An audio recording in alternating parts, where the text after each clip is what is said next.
Yo, what's good? It's your boy J-Ron, and today we got ourselves a very questionable video, and it is why Donovan Mitchell will never win a ring with the Utah Jazz. Now, the reason why I'm saying this is not because of Donovan Mitchell as a player. I think he's a great player, all-star caliber player at minimum. With that superstar X factor, we all know it. But I think just the situation that's going on with the Utah Jazz right now, I think they're in one of the worst positions in the NBA. People are probably looking at me and like, how are they in one of the worst positions? They've made the playoffs the last like 3 or 4 years. They were the 5th seed this year. They got solid players. You'll see why. And I'll go in depth about it because I think the teams that are bad right now and are rebuilding have so many core good young pieces, like the Cade Cunninghams, like the Jalen Greens, like the Shai Gilgeous-Alexanders, like the Josh Giddeys, like the Darius Garland. So let me go into why I think this, and I just want to play this video. I thought it was funny.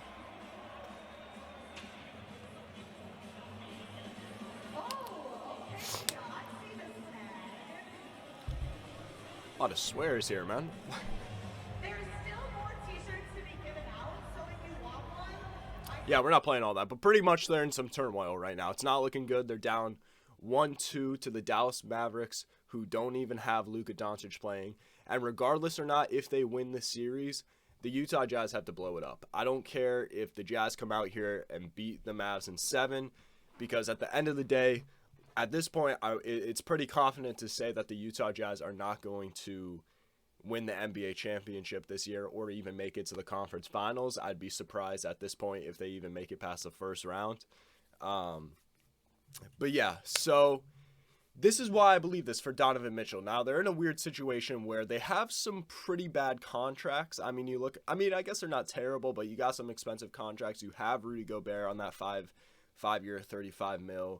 You got Donovan Mitchell locked in for the next 5 years. You got Mike Conley on that 3-year deal. And they're lengthy deals, too. It's not like they're on 1-year deals, so you could just wait till free agency, get that cap space back.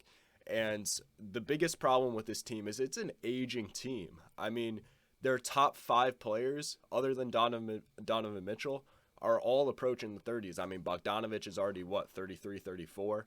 Mike Conley's getting up there in age. And both these players right here are probably the Utah Jazz's, top 2 most productive offensive players outside of Donovan Mitchell. And you're already starting to see that regression. Mike Conley this season, you could kind of see he's losing that quick first step.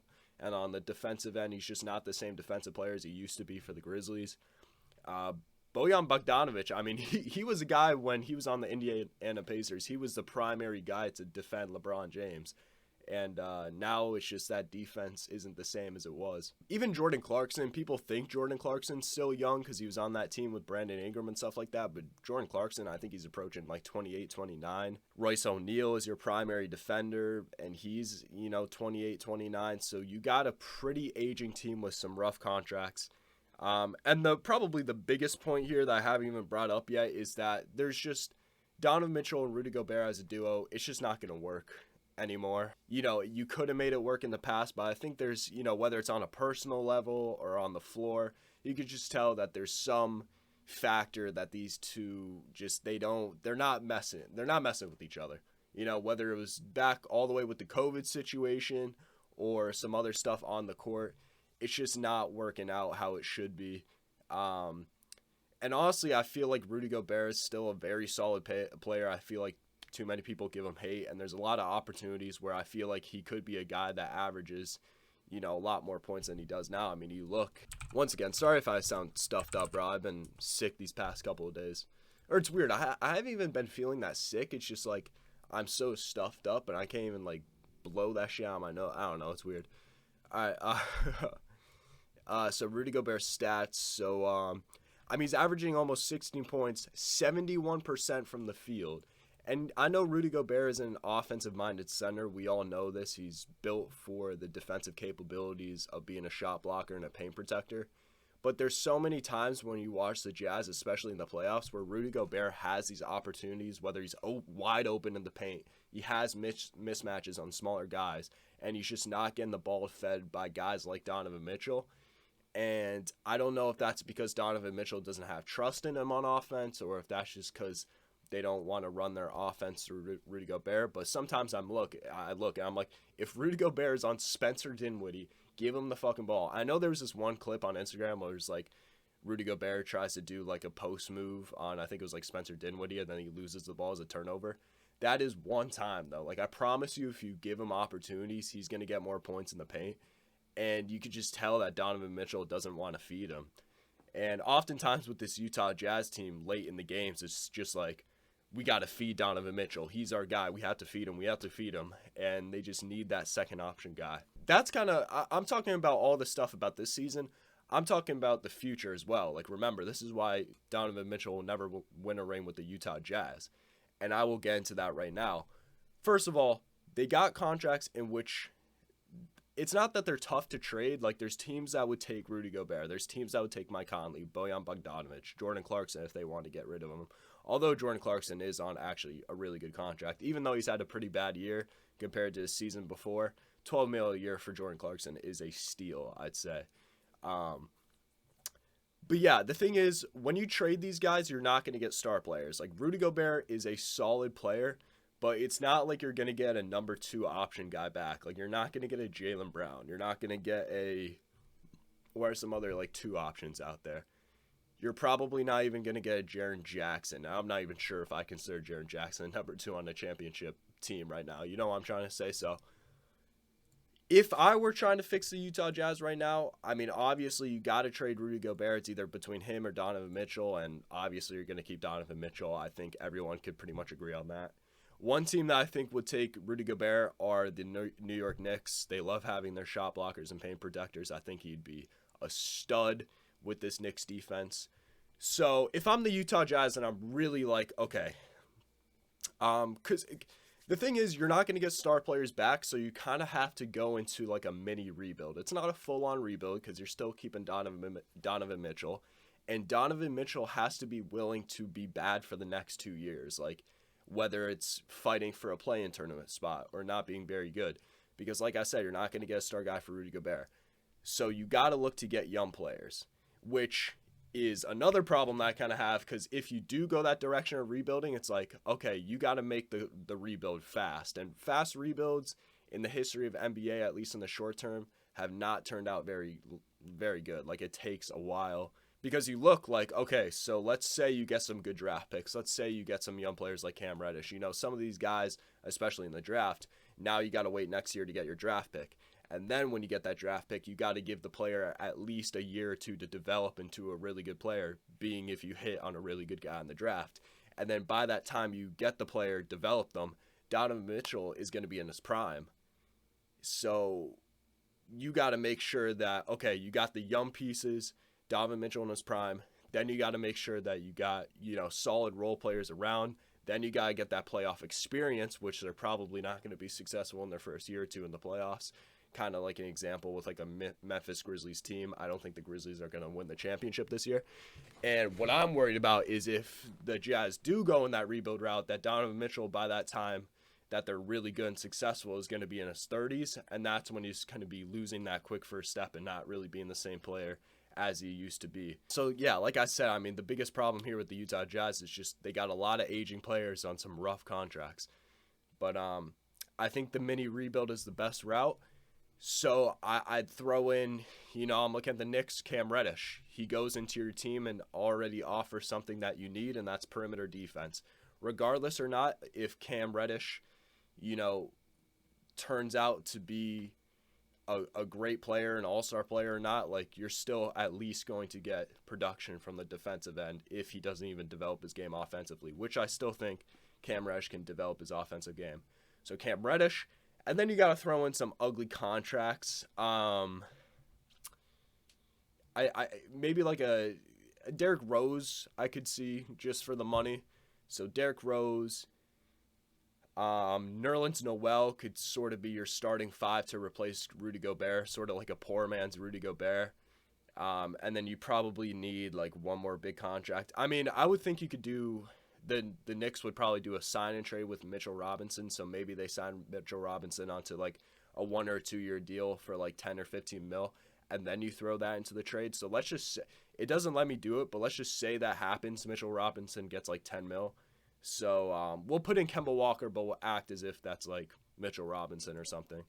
And it's successful. And even not, Kemba Walker's whatever. So I know Utah Jazz fans look at this trade and they're like, this is garbage. Like, we are not going to be a great team. But, I mean, if you really look into it, you get off a pretty bad I mean, it's not a bad contract, but you get off of that contract. You get a lot of cheaper contracts. Derrick Rose for 3 years. You could probably trade Derrick Rose to another team, or if you really want, you could have him be the sixth man coming off the bench. I don't think that would be terrible, especially since I do think the Utah Jazz probably need a point guard, backup point guard anyways. Kemba, you could probably just cut him as soon as you get him into free agency and you get rid of that money. Nerlens Noel is a solid guy to have in your rotation, and Cam Reddish, 2 year, 4 or 5 mil is good. So I think that's a trade that the Utah Jazz could consider.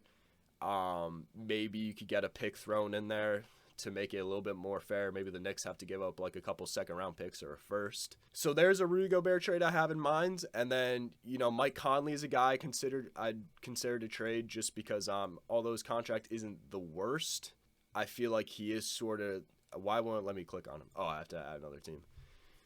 So he would probably have to go on a team that's like really trying to contend for a championship like right now. I think the Mavs could be interesting with Mike Conley. I mean, I could see the Mavs also doing a Rudy Gobert trade because they have a lot of things they could throw in there. But maybe Mike Conley in return you could get a Maxi Kleber, and then you could get a Sterling Brown, and then this isn't gonna work. I thought this one would work. It's probably not gonna work. Yeah. All right. So maybe not the Mavs. Let's do the.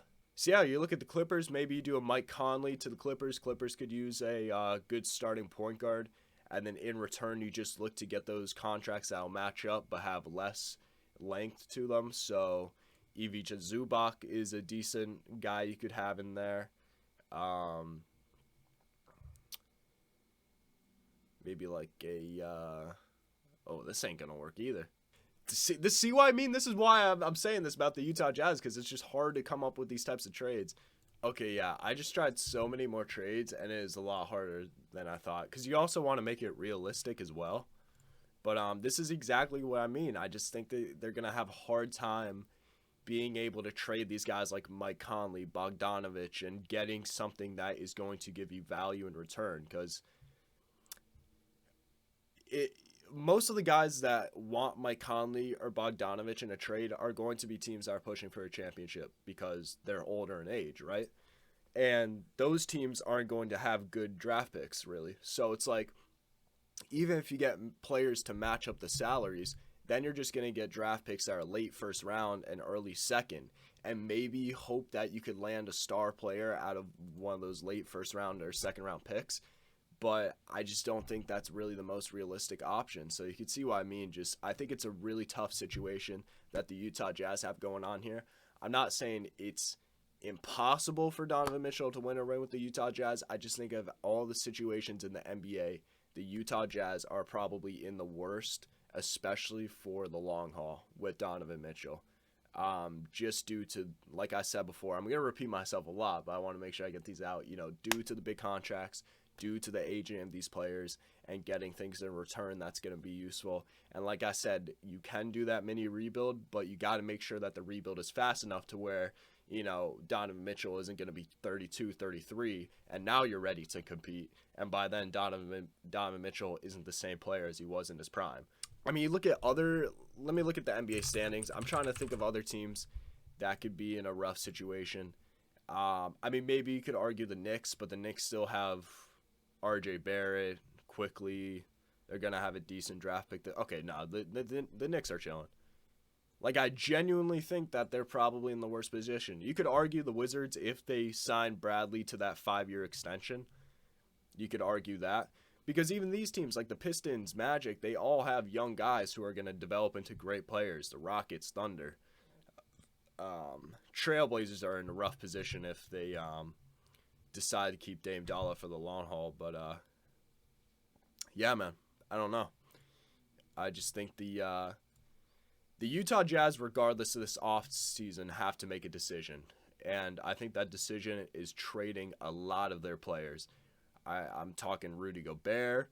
Mike Conley, maybe you could keep him around for another year or two if you have to, but preferably you want to get rid of him because he's on 3 years of a deal. Bogdanovich would be pretty cool. You got to get perimeter defenders, too. In free agency, you got to look to get perimeter defenders. Like, I thought that's what they were going to do last offseason because that was kind of a problem they had. And their solution to that was to bring in Rudy Gay. And, hey, we all like Rudy Gay, but Rudy Gay is probably the farthest from a perimeter defender, especially at this point in his career.